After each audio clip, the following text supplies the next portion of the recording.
오늘 말씀은 평강의 길, 그리고 황폐와 파멸의 길, 이런 제목으로 이사야서 59장 1절에서 10절까지 말씀을 가지고 우리가 함께 생각해 보도록 하겠습니다. 오늘 본문 말씀은 약간 깁니다. 그래서 천천히 우리가 또박또박 교대로 읽도록 하겠습니다. 여호와의 손이 짧아 구원하지 못하심도 아니요 귀가 둔하여 듣지 못하심도 아니라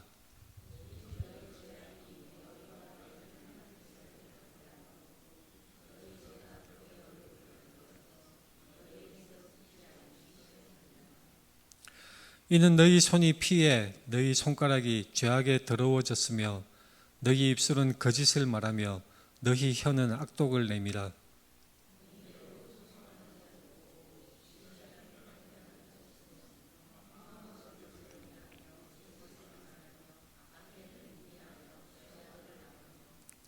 독사의 알을 품으며 거미줄을 짜나니 그 알을 먹는 자는 죽을 것이요 그 알이 밟힌즉 터져서 독사가 나올 것이니라.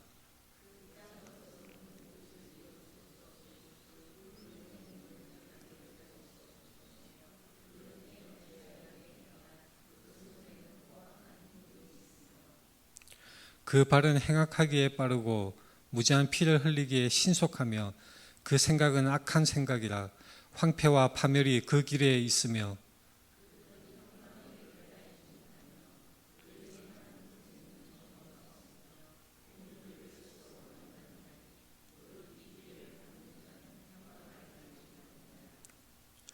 그러므로 정의가 우리에게서 멀고 공의가 우리에게 미치지 못한즉 우리가 빛을 바라나 어둠뿐이요 밝은 것을 바라나 캄캄한 가운데에 행함으로. 같이 읽겠습니다.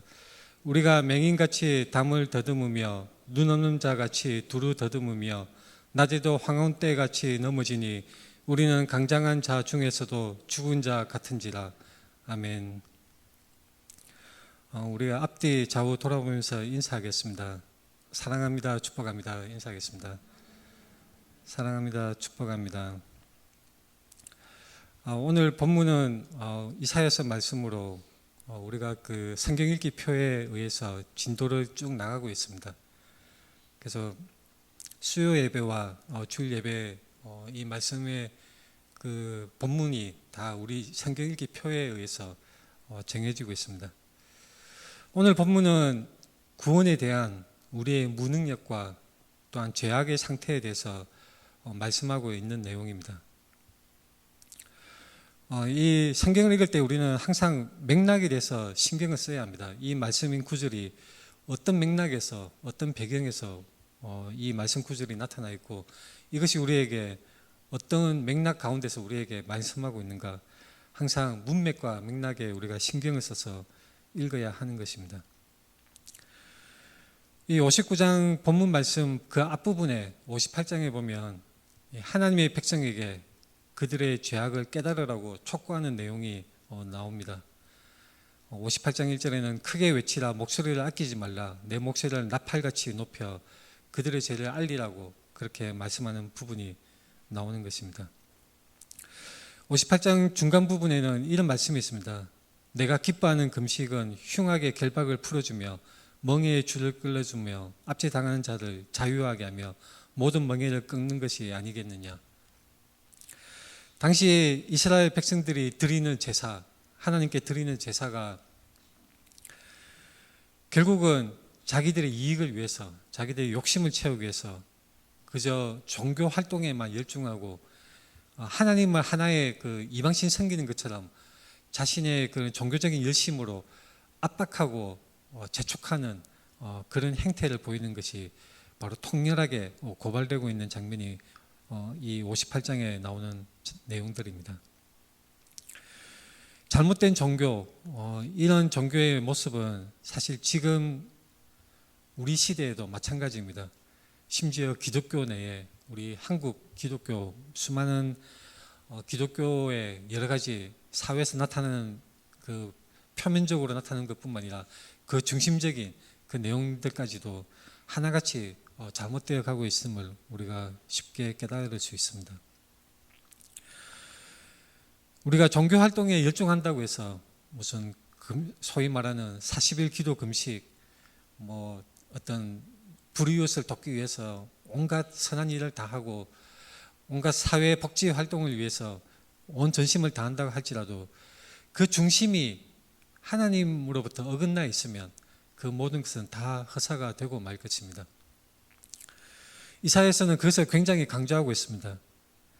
아무리 종교를 열심히 한다고 할지라도, 심지어 기도를 열심히 한다고 할지라도 그 마음의 중심이 하나님을 기뻐하지 않고 하나님과 상관없이 그 종교의 목적, 그 행위의 목적이 그저 자신을 위하고 자신의 탐욕과 욕심을 위하는 그런 종교 활동을 한다면 하나님께서 바로 그것을 가증하게 여기시는 것입니다.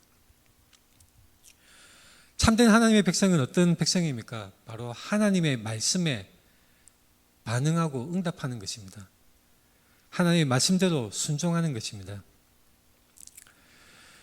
이것은 굉장히 우리가 깊게 또한 진지하게 생각해 보아야 합니다.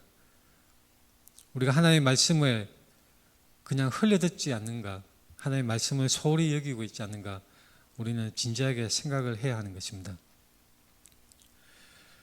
하나님의 말씀은 누구나 사실 응용하고 사용하고 입에 담고 늘 다닐 수는 있지만 그 마음의 중심에 하나님의 말씀이 새겨져 있지 않고 그 사람의 마음이 하나님의 마음을 닮아가지 않는다면 그 사람의 종교는 거짓이고 잘못된 것입니다. 바로 이사야서가 통렬하게 고발하는 잘못된 종교의 모습, 잘못된 제사를 드리는 백성들, 자신을 위해서만 살아가는 사람들, 바로 그런 사람들의 모습으로 혹시 우리가 살고 있지 않은가, 우리는 진지하게 생각해 보아야 하는 것입니다. 오늘 본 말씀 1절에 보면 여호와의 손이 짧아 구원하지 못하심도 아니요 귀가 둔하여 듣지 못하심도 아니라. 사람들의 그런 절박한 기도, 나를 구해 주소서, 하나님 나에게 역사하셔서 나를 이 힘든 가운데, 이 힘든 고난 가운데 나를 건져 주십시오. 사람들이 이렇게 기도를 하더라도 하나님이 듣지 않으시는 이유가 있습니다.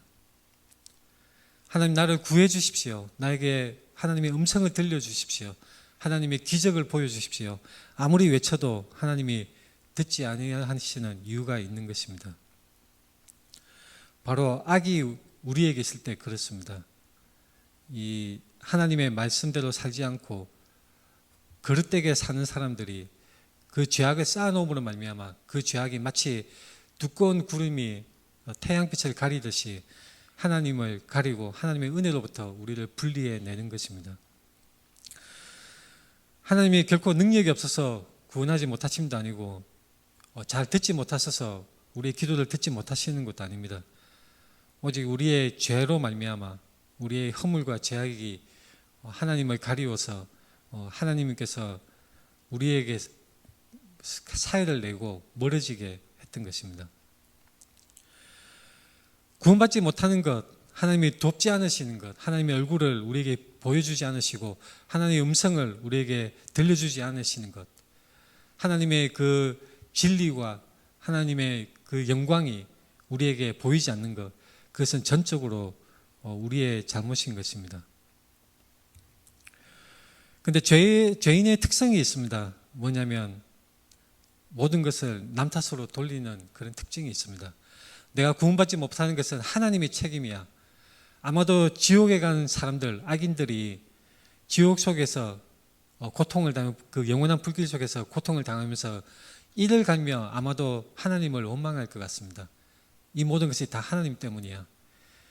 내가 믿음 없는 것은 하나님 책임이야. 내 기도를 들어주지 않는 것은 다 하나님이 내 기도를 듣지 않으시기 때문이야. 내가 신앙이 없는 것은 하나님이 나에게 은혜를 충분히 주지 않아서 그렇기 때문이야. 심지어는 하나님이 없기 때문에 내가 이 모양으로, 이 지경으로 살고 있는 것이야. 이렇게 하나님을 원망하는 것이 바로 죄인의 모습인 것입니다.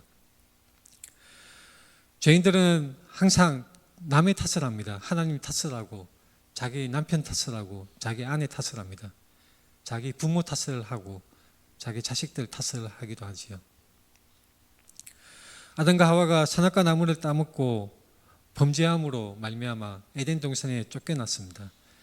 자, 그때 우리가 아담과 하와의 대답을 눈여겨볼 필요가 있습니다. 하나님께서 아담에게 너의 벗었음을 내게 알렸느냐, 내가 내게 먹지 말라는 것을 그 나무 열매를 네가 먹었느냐 이렇게 물으셨을 때 아담이 이렇게 대답을 합니다. 하나님이 주셔서 나와 함께 하신 여자, 그가 그 나무 열매를 내게 주므로 내가 먹었나이다. 자, 여기에 죄인의 그 전형적인 모습이 있습니다.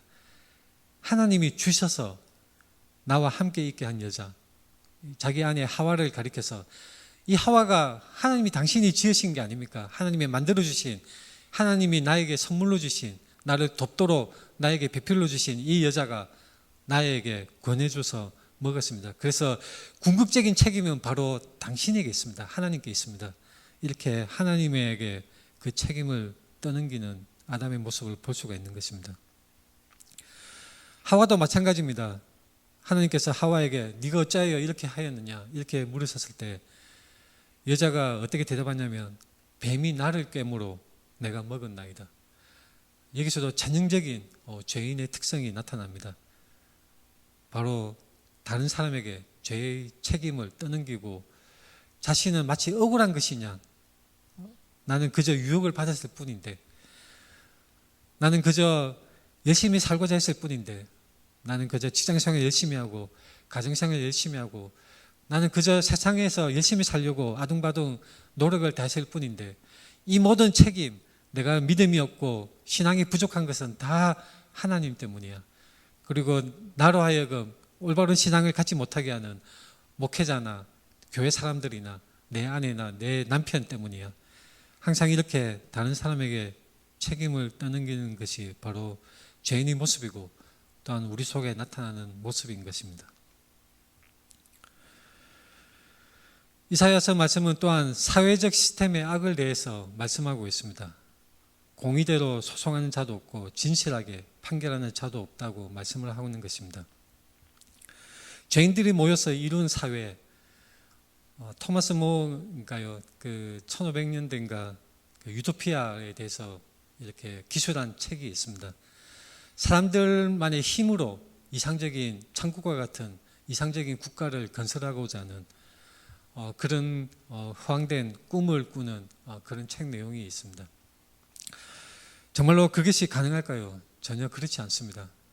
이 죄의 속성을 가진 죄인들이 모여서 아무리 제도를 완벽하게 만들고 국가 제도를 정말로 이상적으로 만들어낸다 할지라도 결코 천국과 같은 이상적인 국가는 오지 않는 것입니다.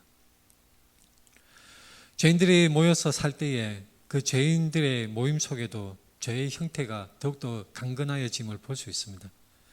사법적인 시스템이 무너집니다. 사회의 공의가 무너지는 것입니다. 옳고 그른 것의 그 기준 자체가 허물어지고 흐려지는 것입니다. 그래서 진실하게 판결하는 자가 없습니다. 그저 자기 속에는 옳은 대로 행동하며 자기 욕심을 따라 살 뿐인 것입니다. 세상의 법률 체계는 가만히 들여다보면 그것은 정말로 절대적인 선과 악을 가르는 것이 아니라 그저 그 법률 체계는 하나의 목적이 있습니다. 이 사회를 유지하기 위한 목적. 그래서 그 목적 하에서 법률 체계가 만들어지고 유지가 되고 있는 것입니다. 최대 다수의 최대 행복을 위해서 그저 법률을 정하고 만약에 많은 사람들이 이것이 옳다, 이것이 바르다고 하면 그것으로 법률을 정해서 그 방향으로 나아가고자 하는 것이 바로 세상의 법률 체계이고 뚜렷한 한계입니다.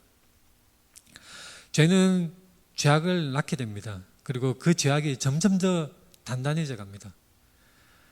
마치 처음에는 아리까리하게 시작을 했다가 점점점 그 경량이 더욱더 굳세지고 마치 산빛 아래 내려갈 때에 그 돌덩이가 굴러서 내려갈 때에 점점 그 빠르기가 빨라지는 것처럼 죄의 습성이 바로 그렇습니다. 죄를 짓고 있으면 점점 더 그 가속도가 높아지는 것이 죄의 습성이 있습니다. 하나님의 음성을 듣는 사람들이 요즘 많이 있죠.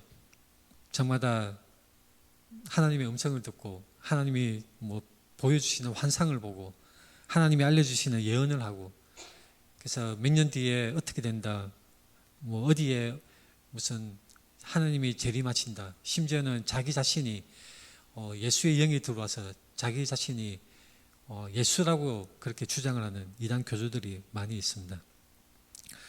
자, 그 많은 사람들의 공동적인 또 죄의 습성이 있습니다. 뭐냐면 자기 자신을 높이는 것입니다. 자기 자신을 특별한 사람으로 내세우고 있는 것입니다. 이것은 바로 교만이고 영적 자만심입니다. 모든 이단 사이비의 교주들이 다 이런 특성을 가지고 있습니다. 자기가 특별한 존재, 특별한 위치에 있고 특별한 능력이 있음으로 말미암아 자신에게 복종해라, 자신에게 모든 재산을 다 갖다 바쳐라, 그렇게 주장을 하는 것입니다. 하나님의 특별한 음성을 듣는다고 직통 계시를 받는다고 주장하는 사람들, 그리고 성경이 말씀하는 진리가 아니라 잘못된 구원의 길을 가르치는 사람들, 진리를 회방하고 예수 그리스도를 부인하는 사람들, 그리고 성령을 거역하는 사람들, 예수 그리스도 외에 다른 구원받는 길도 있다고 가르치는 사람들, 성경의 진리를 가르치지 않고 엉뚱한 길로 인도하는 사람들, 바로 이 모든 사람들이 독사입니다. 독사, 사람을 망하게 하는 독사, 사람을 해치는 독사들입니다. 예수님께서 바리새인들을 꾸짖을 때 독사의 자식들아라고 부르셨습니다. 예수님이 귀신을 쫓아내는 그 사역을 행하셨을 때 이 바리새인들이 사탄의 힘을 빌어서 귀신을 쫓아낸다고 예수님을 회방하고 그의 사역을 비웃었습니다. 그때 예수님이 아주 적나라한 표현을 쓰셨습니다. 마태복음 12장 34절에 독사의 자식들아, 너희는 악하니 어떻게 선한 말을 할 수 있느냐, 이는 마음에 가득한 것을 입으로 말함이라. 아주 무서운 말씀입니다. 심판의 말씀입니다. 또한 마태복음 23장에서는 눈먼 바리새인이여, 너는 먼저 안을 깨끗이 하라, 그리하면 겉도 깨끗하리라. 마태복음 23장에서는 뱀들아 독사의 새끼들아, 너희가 어떻게 지옥의 판결을 피하겠느냐. 겉으로는 사람들에게 옳게 보이고, 그러나 그 안에는 온갖 썩은 그 악취가 가득한 외식과 불법이 가득한 사람, 바로 그 사람들에 대해서 예수님은 독사의 새끼들, 뱀들이라고 부르셨던 것입니다. 이 오늘 본문 말씀 59장 5절에 독사의 알을 품으며 거미줄을 짜나니 그 알을 먹는 자는 죽을 것이요 그 알이 밟힌즉 터져서 독사가 나올 것이니라. 이 악인, 죄악으로 가득 찬 이 악인은 그 악인을 삶을 자기가 살면서 또한 그 악을 쌓은 악으로 말미암아 계속해서 죄악을 생산해냅니다. 그리고 다른 사람들로 하여금 그 악에 동참하도록 유혹을 하는 것입니다. 그 악의 생산품이 있습니다. 다른 사람을 해치는 그 독사의 알, 바로 거미줄입니다. 거미줄은 옷으로 만들어 입을 수가 없는 것입니다. 거미줄은 옷으로 만들어 입을 수 없습니다. 아무런 소용이 없다는 것을 말씀을 하고 있습니다. 마치 무화과 잎처럼 우리의 수치를 가리는 옷의 역할을 할 수가 없는 것입니다. 아담과 하와가 범죄하고 타락하였을 때 나뭇잎으로, 무화과 잎으로 옷을 만들었지만 그것은 결코 오래가지 않았습니다. 정작 필요한 것은 진정한 옷입니다. 가죽옷, 짐승을 희생시키셔서 하나님께서 직접 친히 가죽옷을 만들어 입히셨는데, 바로 그 가죽옷은 우리의 죄를 가려주시는 예수 그리스도를 상징하는 것입니다. 오늘 본문 말씀을 우리가 가만히 살펴보면 이 59장 1절부터 10절까지 말씀을 우리가 내용을 가만히 볼 때에 한 가지 좀 우리의 이목을 끄는 부분이 있습니다. 바로 표현에 있어서 너희, 그들, 우리 이렇게 구분이 되는 표현이 나오는 것입니다. 59장 1절부터 4절까지는 너희라고 그렇게 말씀하고 있습니다. 너희의 죄에 대해서, 너희의 죄가 어떠하다 그렇게 고발하는 장면에서 바로 너희라고 지칭을 하고 있습니다. 그리고 4절에서 8절까지는 바로 그들로 지칭을 하고 있습니다. 그래서 이것은 그들의 죄가 어떻다 설명을 해주시는 부분에 대해서 그들이라고 표현을 하고 있습니다. 근데 9절에서 10절까지 또 그 뒤에 12절까지 말씀을 보면 특이하게 우리라는 말을 사용하고 있습니다. 우리 1인칭 복수형으로 바로 우리입니다. 선지자 이사야가 이사야 말씀을 기록할 때에 그 우리라는 표현을 통해서 자기 자신도 그 속에 포함시켜서 말씀하고 있습니다. 죄에 대해서 고백하는 내용에 대해서 말씀하실 때 이사야 선지자는 바로 자신을 포함시켜서 그 속에 포함시켜서 같이 말하고 있는 것입니다. 이것은 선지자 요나와 굉장히 대비되는 그런 부분이라고 할 수가 있습니다. 선지자 요나는 어떻게 했습니까? 니느웨 성, 그 이스라엘 백성을 괴롭히는 아수르 제국의 그 니느웨 성을 향해서 하나님께서 심판의 말씀을 외치라고 하셨을 때 요나는 그것이 너무나 싫었습니다. 혹시나 인자하시고 자비로우신 하나님께서 심판을 미루실까 봐 요나는 그것이 싫었던 것입니다. 요나는 니느웨가 그냥 쫄딱 망하기를 바랬습니다. 죄악에 가득 찬 니느웨, 이스라엘 백성, 자신의 조국 이스라엘 백성을 괴롭히는 이 아수르 제국의 큰 성 니느웨가 하나님의 심판으로 말미암아 그냥 망해버리고 지옥으로 꺼졌으면 좋겠다는 그런 생각을 가진 것이 바로 선지자 요나의 생각이었습니다. 정죄하고 그저 심판받아서 멸망하고 말 것을 바라는 그런 마음을 가진 것이 요나였습니다. 그러나 우리 이사야서 말씀을 가만히 보면 이 이사야는 요나와 전혀 다른 자세를 취합니다. 바로 이스라엘 그 백성들의 죄에 대해서 마음을 아파하고 그것에 공감하고 그 죄의 상태를 마음 아파하면서 우리라는 표현으로 그 속에 자신을 투영시켜서 대입시켜서 이 중보자의 자세로 말씀하고 있는 것을 볼 수가 있습니다. 바로 공감의 선지자입니다. 우리나라 말이 굉장히 많이 나옵니다. 59장 9절에 그러므로 정의가 우리에게서 멀고 공의가 우리에게 미치지 못한즉 우리가 빛을 발하나 어둠뿐이여 밝은 것을 발하나 캄캄한 가운데 행함으로 10절에 우리가 맹인같이 담을 더듬으며 우리는 강장한 자 중에서도 죽은 자 같은지라 11절에 우리가 곰같이 부르짖으며 구원을 받으나 우리에게서 멀도다 12절에 이는 우리의 허물이 주의 앞에 심히 많으며 우리의 죄가 우리를 쳐서 정하오니 이는 우리의 허물이 우리와 함께 있습니다. 우리의 죄악을 우리가 아나이다. 계속해서 우리 계속 반복해서 아주 많이 반복해서 우리라는 표현으로 말씀하고 있습니다. 사람들은 다른 사람의 죄를 지적할 때 자신의 우월감을 느낍니다. 다른 사람의 죄를 지적할 때에 이 영적인 우월감을 짜릿하게 만끽하고 즐기는 것이죠. 그런 습성이 있습니다. 다른 사람의 죄를 지적하고 너는 무슨 죄가 있어?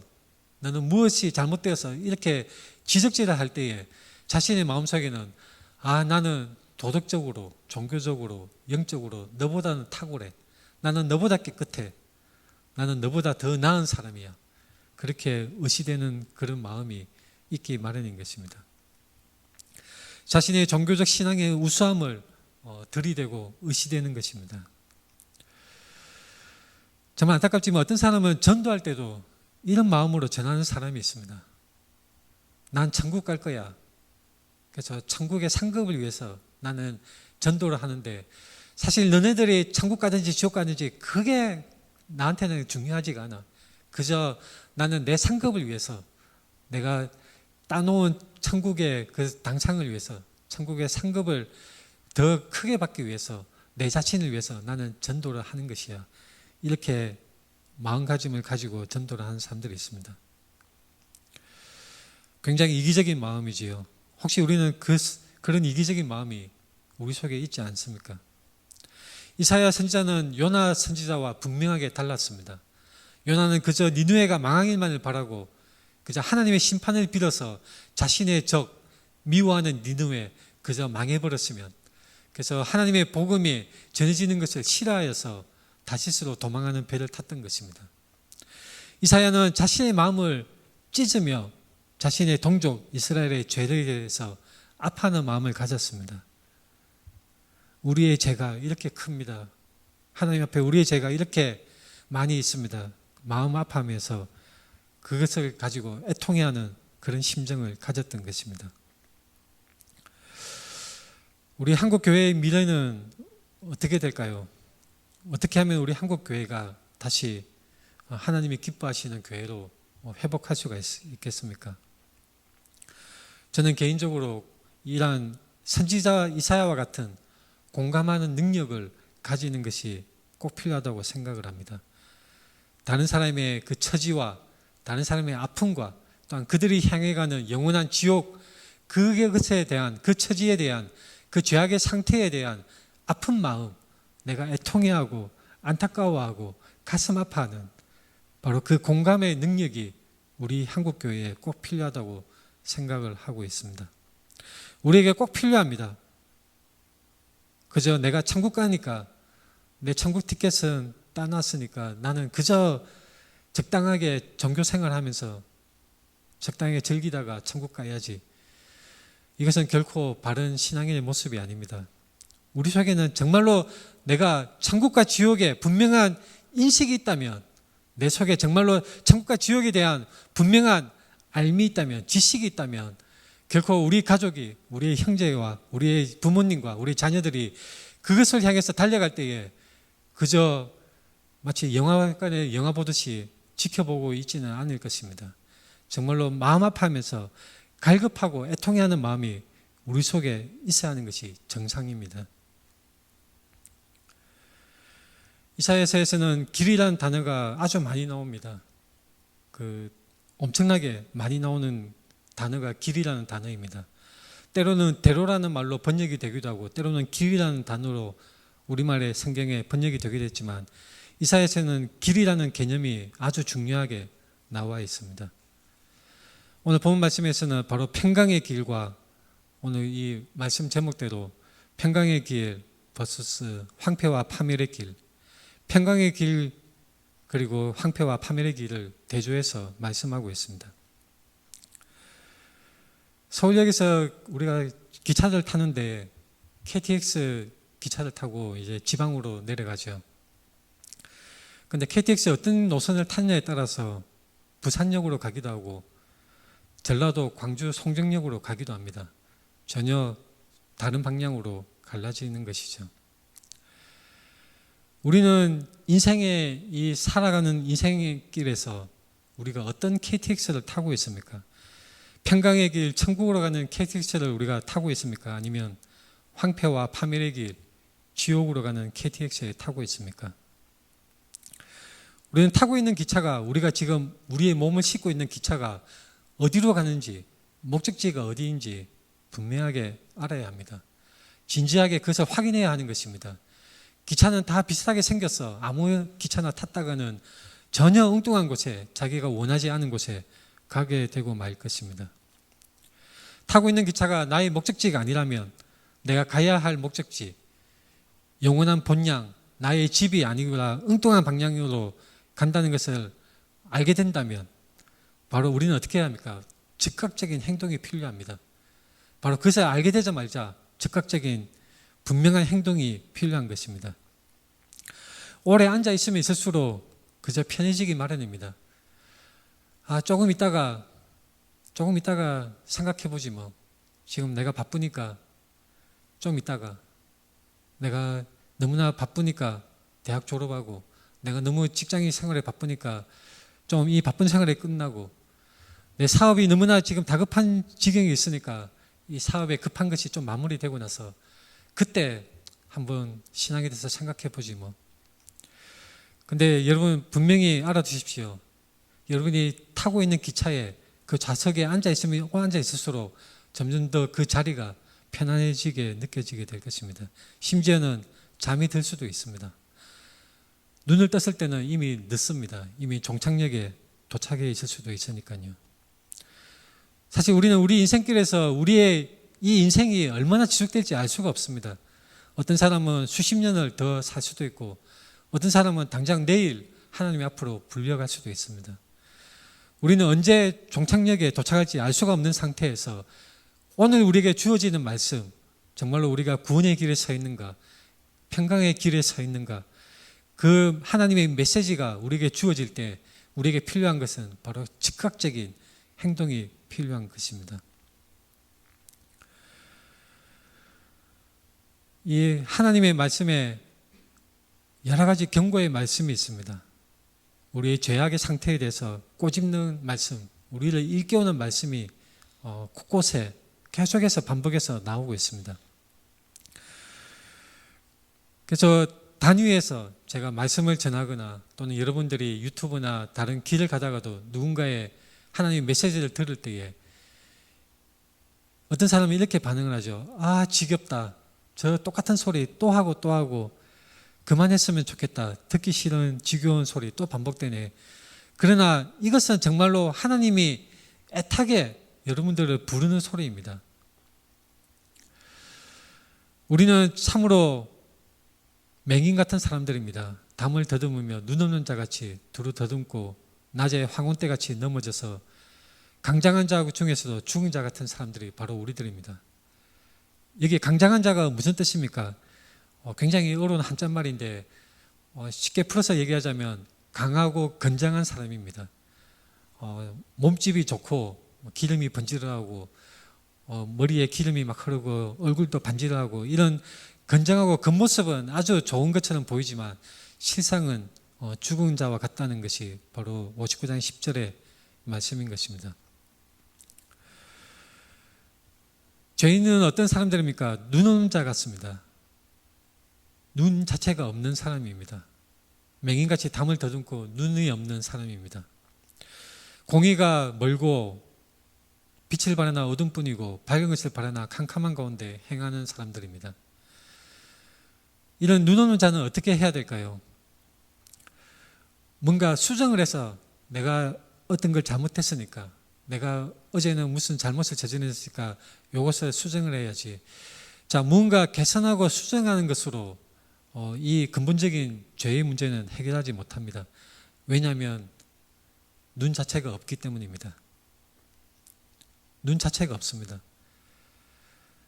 그래서 새마을 운동 잘 살아보세요라는 그런 식으로 뭔가 우리의 태도를 고쳐서 뭔가 우리가 얄팍하게 때우고 수선하는 방식으로는 결코 이 근본적인 죄의 문제를 해결할 수가 없습니다. 눈이 없기 때문입니다. 자, 그러면 어떻게 해야 됩니까? 하나님께서 새로운 창조를 하셔야 됩니다. 새로운 창조. 새롭게 하는 것이 필요합니다. 새로운 피조물로 우리를 다시 빚어주셔야 하는 것입니다. 우리 자신에게는 아무런 선한 일을 할 능력이 없고 하나님을 알 수 있는 능력이 없고 지식이 없습니다. 하나님께서 오직 우리의 마음을 새롭게 하시고 우리의 존재를 근본부터 새롭게 하셔서 새로운 피조물로 우리를 다시 빚어주시는 것이 유일한 해결책인 것입니다.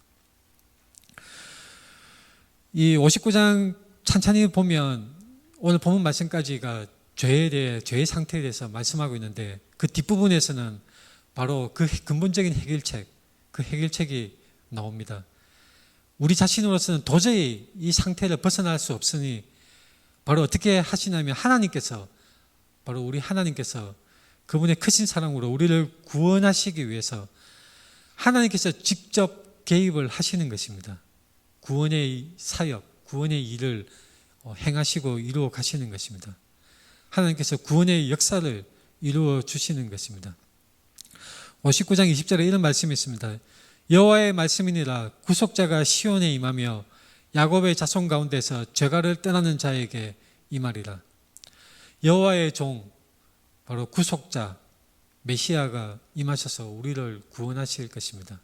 우리를 구원하시고 그분이 우리의 선한 목자가 되셔서 우리를 이끌어 주시는 것입니다. 예수 그리스도를 믿는다는 것은 새로운 피조물이 되는 것입니다.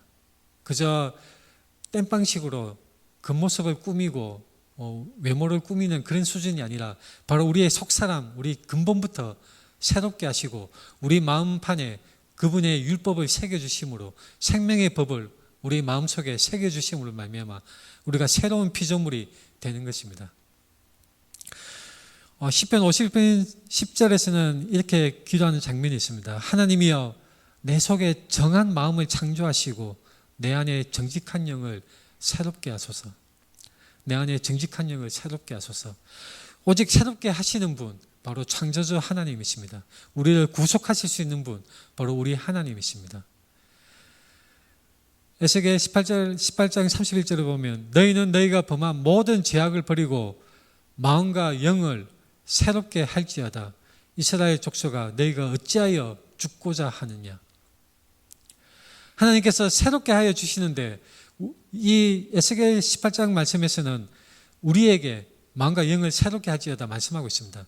이게 무슨 의미냐면 바로 새롭게 하시는 하나님의 그 은혜를 우리가 받아서 응답하라는 것입니다. 하나님의 은혜에 응답하고 그 하나님께 순종해라는 말씀입니다. 에스겔에서 36장에는 이런 말씀이 있습니다. 또 새 영을 너희 속에 두고 새 마음을 너희에게 주되 너희 육신에서 굳은 마음을 제거하고 부드러운 마음을 줄 것이며, 오직 하나님께서 새롭게 하심으로 우리를 구원하는 것입니다. 땜빵이 아니라 겉모습을 꾸미는 것이 아니라 여전히 부산으로 가는 KTX에 타고 있는 것이 아니라 근본적으로 다른 길, 평강의 길에 우리가 걷게 하시고 하나님의 길, 구원의 길, 바로 유일한 길 예수 그리스도를 통해서 우리가 구원을 받게 하시는 분, 우리 하나님이십니다. 이제 끝으로 말씀을 정리하겠습니다. 디도서 3장 5절에 이런 말씀이 있습니다. 우리를 구원하시되 우리가 행한 바 의로운 행위로 말미암지 아니하고 오직 그의 긍휼하심을 따라 중생의 씻음과 성령의 새롭게 하심으로 하셨나니. 여기도 중생의 씻음과 성령의 새롭게 하심, 바로 이것으로 우리를 구원하시는 우리 하나님을 우리는 찬양하며 그분의 은혜에 감사하며 순종할 따름입니다. 우리는 하나님을 말미암아 구원을 받습니다. 우리는 하나님의 말씀에 반응하고 하나님의 말씀에 순종해야 하는 것입니다. 같이 기도드리겠습니다.